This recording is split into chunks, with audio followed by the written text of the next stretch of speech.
Na série de entrevistas com candidatos ao Senado, chegou a hora de saber o que o ex-prefeito de Vitória, João Coser, vai fazer caso ele seja eleito senador pelo PT do Espírito Santo. Muito bem, na série de entrevistas com os candidatos ao Senado e ao governo, hoje nós vamos conversar com o ex-prefeito de Vitória, João Coser. Ele está aqui para participar dessa rede. Vamos entrevistar, como eu disse, todos os candidatos ao Senado e depois vem uma rodada com os candidatos ao governo. Tudo bem, não sei se te chamo de ex-prefeito, de presidente do PT, de senador ou o quê, mas eu gostaria de saber do senhor o seguinte, até que ponto a falta de uma representatividade no Senado do PT é necessária para acelerar determinadas coisas que são consideradas críticas aqui no Espírito Santo, e essas críticas sempre são voltadas ao governo da presidente Dilma? Giovanni, primeiro eu quero agradecer a oportunidade, agradecer a Rede TV e aqueles que nos acompanham, agradecer a Deus por me permitir disputar mais essa eleição. Eu tive 6 mandatos, 2 de deputado estadual, 2 de deputado federal e 2 de prefeitos, e agora me coloco na condição de pré-candidato, de candidato ao Senado, exatamente por essa experiência. Eu acredito que o que eu acumulei como deputado, como prefeito, como presidente da Frente Nacional de Prefeitos, me coloca exatamente como interlocutor do Espírito Santo, da expectativa da reeleição da Dilma, independente de quem for o governo do Estado, como elo de ligação, como ponte, porque nós precisamos sim de aproximar cada vez mais o Estado do Espírito Santo de Brasília. E o Senado da República é o espaço mais privilegiado, porque lá nós temos o mesmo tamanho de São Paulo, de Minas. Lá nós somos grandes, 3 senadores daqui, 3 senadores de lá. Então eu, senador eleito, pela experiência que eu tive, pela articulação que eu tive, pelo que eu fiz, principalmente pelo que eu aprendi no Executivo e na Frente Nacional de Prefeitos, eu me considero preparado para ser o senador e preparado para fazer esta colaboração com o Estado, pensando no Espírito Santo como ente federado e pensando nos municípios capixabas que precisam muito também de uma atuação bastante expressiva no Senado Federal. E acredito que posso sim fazer uma aproximação maior do governador eleito com a presidenta da República, em função da minha amizade pessoal com ela, da minha relação com o ex-presidente Lula, com a própria Dilma. Tenho relações e tenho portas abertas. Uma boa parte dos ministros hoje são meus amigos, foram deputados comigo, convivo e falo pessoalmente. Então tenho o sentimento de que eleito posso sim abrir portas e contribuir para que a gente supere os gargalos que porventura tenham nessa relação. O senhor tem uma experiência de 8 anos como prefeito da capital, mas foi líder dos prefeitos em nível nacional, foi presidente da Frente Nacional dos Prefeitos e tem defendido uma mudança na lógica da distribuição dos recursos. Até eu tenho acompanhado a sua defesa desse posicionamento, de que quando muitas coisas saem do governo federal para os municípios, é sinal que o recurso está no lugar errado. Como é que é esse raciocínio? Giovanni, primeiro assim, a experiência de ter administrado uma cidade como Vitória e ter sido presidente da frente me permitiu conhecer a realidade de diversos municípios brasileiros, os grandes municípios com os grandes problemas e pequenas cidades com desafios muito grandes. Então existe no Brasil sim uma boa arrecadação, mas ela é mal distribuída, tem uma concentração na União, tem uma concentração no Estado e as obrigações ficam mais nas costas dos prefeitos. É na cidade que o cidadão busca o atendimento, a atenção básica, a saúde, a limpeza pública, o tapa-buraco, a escola, a primeira escola. Então, nós temos muitos desafios na cidade e o recurso não vem na mesma proporção. Mesmo quando vem um projeto do governo do Estado ou do governo federal, ele vem com a obra física, ele te manda o dinheiro para você fazer a creche, ele te manda um campo bom de bola, mas a manutenção, o custeio disso fica na conta do município. Se estão mandando esses recursos, que são obrigações das cidades, esse recurso deveria estar sendo distribuído de forma diferente. Então, uma das primeiras tarefas minhas, dos meus primeiros compromissos, é uma luta para redistribuir melhor os recursos públicos. As emendas parlamentares são importantes. Você buscar o dinheirinho lá com projetos, agora com PAC, com projetos completos, é uma tarefa, sim, dos prefeitos. Aproximar e lutar para que as cidades com mais desafios tenham mais apoio. Mas se nós não fizermos uma redistribuição do bolo, nós nunca vamos tirar os municípios da situação que eles vivem. Então nós temos municípios com população muito grande e com arrecadação muito baixa. É só pegar o caso aqui de Cariacica, os desafios de Guarapari, os desafios de Vila Velha e de pequenas cidades do interior, que não conseguem manter muitas vezes o funcionamento dos equipamentos públicos. Por exemplo, foi feita uma lei. Toda criança tem que estar na escola a partir dos 4 anos, ensino infantil.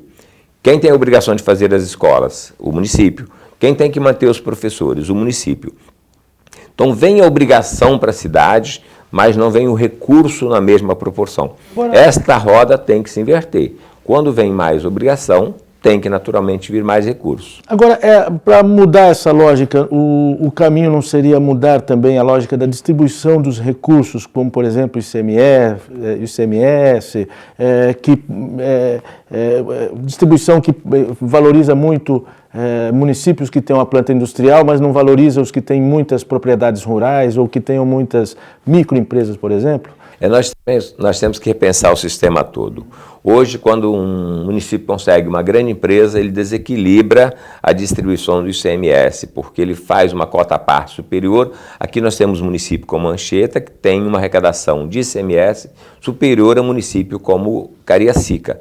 Então tem desvios. Quanto mais você percebe que um pequeno município consegue, ou através de uma planta industrial, ou através de royalties, ele vai fazendo recurso próprio com arrecadação e ele vai fazendo, inclusive, uma redistribuição injusta, porque só tem 100%.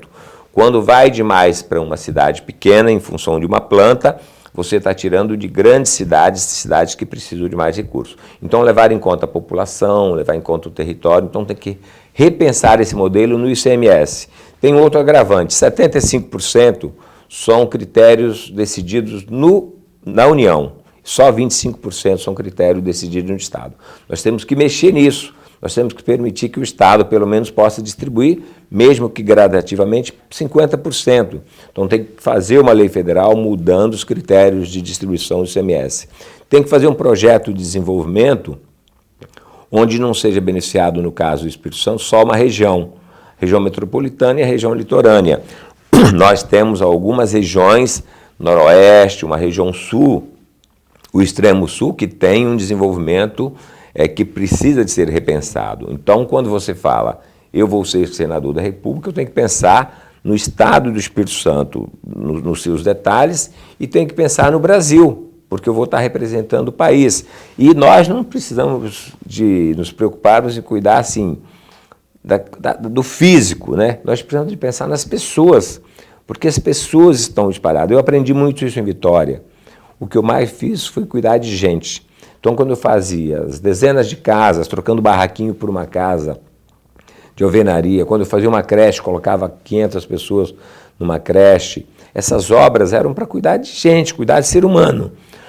Então, você tem o valor da obra física, aquela que você fotografa, mas você tem principalmente o valor da obra social. O meu maior trabalho, a minha maior experiência, não foi na construção da Fernando Ferrari, da Praia de Camburi, da Praça do Papa ou do Tancredão. Foi exatamente na quantidade de escolas e colocando as crianças em tempo integral. Foi na saúde, onde eu consegui destaque, ser a cidade brasileira com primeiro no Índice de Desenvolvimento do SUS. Então, essas ações sociais que eu fico mais apaixonado. Então, o meu desejo no Senado é trabalhar assim, como cuidar melhor do ser humano. Quando você trabalha para melhorar a distribuição de recursos, fazer com que eles cheguem nos municípios, de certa forma, você está fazendo com que eles cheguem mais perto das pessoas. Agora, o senhor, de certa forma, já respondeu que vai defender uma mudança, ou pelo menos uma revisão naquilo que a gente chama de pacto federativo, né? Isso. Exatamente isso. Então, tanto você pensar do ponto de vista da empresa, então você tem que pensar uma reforma que trabalhe melhor os tributos, tem algumas coisas que deveriam ter tributação menor, então você tem que fazer uma reforma tributária no sentido de simplificar o pagamento para que todos paguem. Então, uma é pensando no desenvolvimento econômico, na geração de emprego, distribuição de renda. E a outra é pensando na distribuição do bolo, porque o país arrecada bem, mas tem uma concentração, né? Então eu vou repetir, se você está distribuindo 6.000 creches, o custo fica no município. Se você está colocando um campo, é porque aquele recurso deveria estar na mão do prefeito, para que o prefeito pudesse analisar o que é mais importante para a sua cidade. Então eu sempre estarei ao lado do prefeito, exatamente porque fui prefeito, sei o aperto e o desafio que é a gestão de uma cidade. E no meu caso particular, uma outra coisa que eu aprendi e que me deixa motivado para ir para o Congresso Nacional foi a capacidade de articulação. Dos recursos de investimento em Vitória, eu fiz quase 1 bilhão de investimentos. 350 foram debaixo da terra, drenagem, esgoto. Mas eu fiz isso porque eu soube articular e captar recursos em Brasília. Eu não fiquei esperando o dinheiro cair no caixa. Desse 1 bilhão, 350 eu captei com projetos em Brasília, alguns no governo federal, alguns em bancos internacionais. Então, o senador ele tem que ajudar o município na representação direta, fazendo com que o município, preparando bons projetos, você possa viabilizar a aprovação desses projetos, buscando financiamento e buscando aporte de recurso do Orçamento Geral da União, que é mais do que você trazer uma emenda parlamentar, é você aprovar um grande projeto de 100, 200 milhões, dependendo do desafio que a cidade tem, e aí sim você resolve um determinado problema da cidade. Agora, eu até interrompi, de certa forma, o senhor quando o senhor falava que pretende ter um mandato muito mais voltado para as pessoas, porque a gente vai separar um espaço muito especial no segundo bloco dessa entrevista, justamente para falar a respeito disso. Eu queria deixar até uma pergunta já para esse segundo bloco, que é a seguinte: quando o senhor foi candidato a prefeito em Vitória, eu lembro muito bem, e já te perguntei algumas vezes a respeito disso, o senhor subiu num morro que de um lado mostrava a região das praias, Praia do Canto, Mata da Praia e tudo mais, e do outro mostrava a região de São Pedro. E dizia que o seu grande sonho era aproximar aquelas duas realidades, ou seja, melhorar a vida das pessoas de forma que as diferenças fossem menores. Foi possível até que ponto isso durante seu período como prefeito de Vitória, e o que o senhor pretende fazer nesse sentido como senador do Espírito Santo? Essa é a pergunta que eu gostaria de deixar para o próximo bloco, ok? Estou conversando com o ex-prefeito João Coser, candidato ao Senado pelo PT.